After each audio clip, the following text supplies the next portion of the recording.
due care was not exercised, and it left the environment to be exposed to lead poison.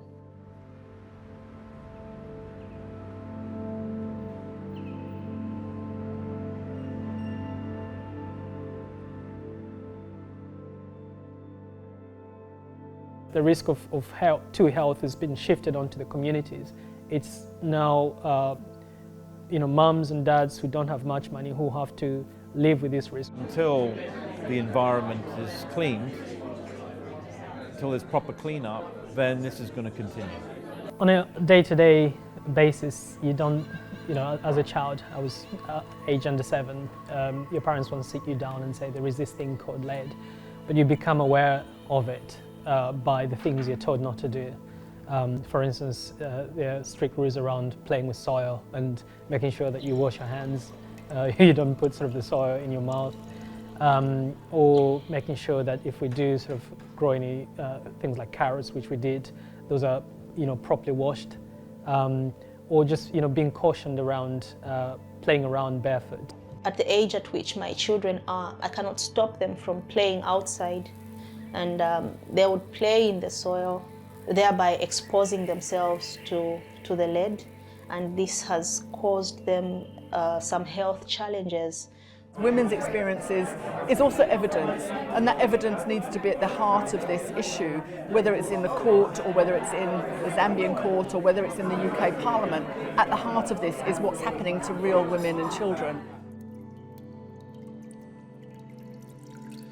Mum worked at the local Choa clinic, so she was well aware of this. So I think the way that fed into the way I grew up is just kind of her guiding me around that, and having these rules about what we could or could not do, or just being careful. From her perspective, what she says is that there were like two spectrums almost, two extremes. So children who are most impacted would present at the local clinic in Choa clinic with convulsions, so it's like seizures. So those were cases where the child is far gone and there's quite a lot of lead poisoning. All the dust contains a lot of lead, especially if it's near to the former mining sites. And the children absorb this lead, and then the lead is stored in their body, in their bones, but as well, for example, it affects their brains. It's damaging their brains. My youngest has been experiencing constant stomach pains, which are unexplained. But I know at the back of my head that it's because of the exposure to the lead, and because of these stomach pains, it prompted me to take her to the hospital. Her liver appeared to be slightly inflamed. I was scared and I was worried, but I wanted something that could help my daughter. Further tests were done on her liver, and the test revealed that 2 of the enzymes in her body were off balance. Yeah, they were above the normal range of what they were supposed to be. Over 95% of the children exceed the World Health Organization's guidance level of 5 microgram per deciliter. Lead poisoning affects babies and children in particular at the development stage. It affects their brains and central nervous system, and that's why it's an intergenerational problem. Children absorb it 5 times more than adults, and the peak seems to be toddlers age 2 because they tend to play in the soil or they put their hands to their mouth, etc. At low levels, lead poisoning causes learning difficulties, behavioural problems and stunted growth.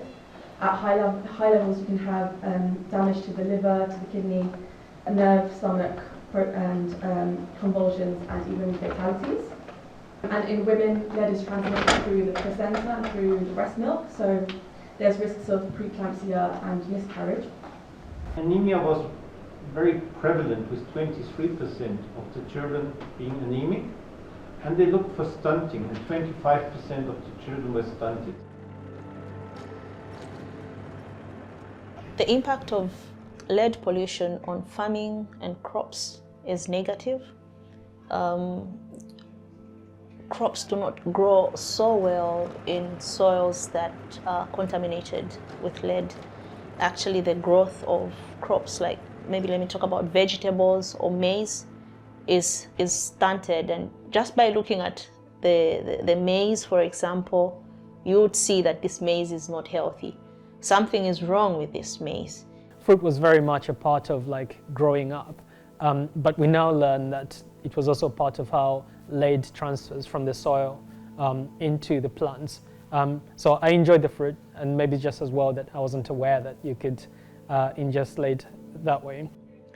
Even the water that is used to water these vegetables or the maize is also contaminated, because you find that in some parts, or a good number of parts of these hotspot areas, there is no piped water. So how the pollution was caused, it was caused through the extracting of the ore, the processing and smelting process.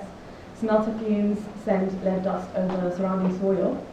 And then you've got wind-blown dust, seasonal floods, and then in Zambia you have 9 months of dry season, so a lot of dust is thrown up into the air.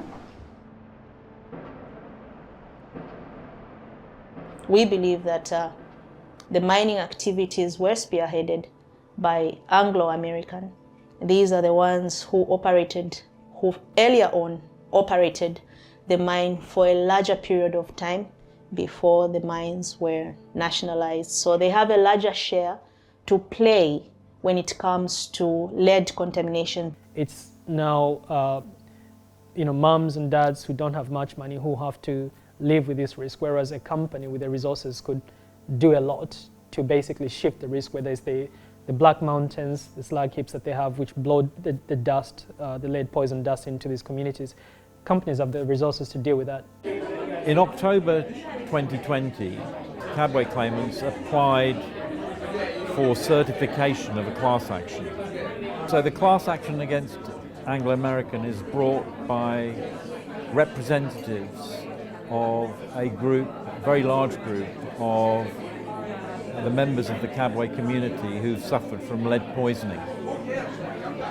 And that is allegedly as the result of the operations of the mine when it was an Anglo-American mine. That was between 1925 and 1974. And so what is alleged is that emissions from the mine during that period of time are still in the local environment today and is continuing to poison members of the local community, particularly children, and also women who have been pregnant or may become pregnant in the future. In a letter to AXA in 2023, Anglo-American stated that when the mine was nationalised, all liabilities passed to the government-owned company. Protecting the health of people around Kabwe was not seen as an asset, it was written off as too expensive, with a liability to be passed on to others. This report asks who should accept the cost of that so-called liability. AXA believes it's not the people or the indebted government of Zambia. So the class action is really seeking three things. First is compensation for lead poisoning. So that's for the class of claimants. So the class is estimated to comprise in the region of 140,000 people in that community. The second, which is very important, is that there is an effective blood lead screening program for the community, because in order to be able to identify children who've got high levels of lead, obviously they need to be screened. And the third thing clearly is remediation, because until the environment is cleaned, until there's proper clean-up, then this is going to continue. We were asked to come in solidarity on this case in order that we can say to UK audiences, Zambia's a long way away, but guess what? We have a role. The British Parliament has a role, the government before us, and today we also have a role. So we want to hold companies to account that are registered here in London to say what you're doing in other parts of the world is important, and we see that, and so you need to make good those harms.